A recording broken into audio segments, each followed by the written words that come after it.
joacă pe lespezi globiul, bicazul se roșește în taină, lacul sfios, ca și cum ar sări spre o dragă pârleazul, un tânăr iubit drăgăstos.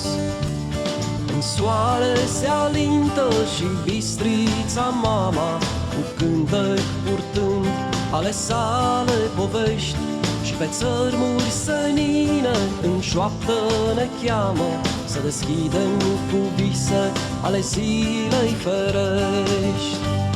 Ne umple de viață mărețul ceahlăul, cocoșii de munte ne strigă în poieni, prin caprele negre învingem iar hăul și suntem pe toaca zei pământeni.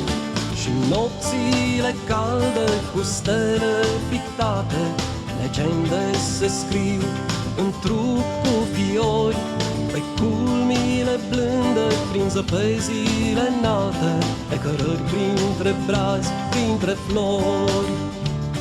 Cu ochii de lacuri, de izvoare de munte, cu fruntea semeață de vârfuri de brazi, strângărește legăm curcube pe frunte și raze de soare adunăm în obraz. Ne umple de viață mărețul ceahlăul, cocoșii de munte ne strigă în poieni, prin caprele negre învingem iar hăul și suntem pe toaca zei pământeni.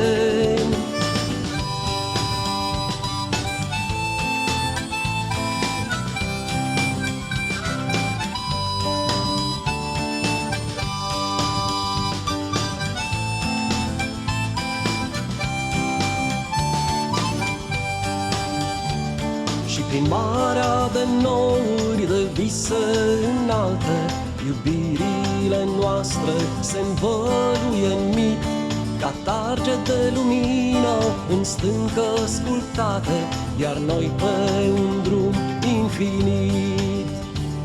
Ceahlău sfânt al meu, destin, libertate, în suflet și gânduri mereu te cuprind. Visele-s cu tine, dorurile toate, o veșnică viață prin munți nemurind. Ne umple de viață mărețul ceahlăul, cocoșii de munte ne strigă în poieni, prin caprele negre învingem iar hăul și suntem pe toaca zei pământeni. Ne umple de viață mărețul ceahlăul, cocoșii de munte ne strigă în poieni, prin caprele negre învingem iar hăul și suntem pe toaca zei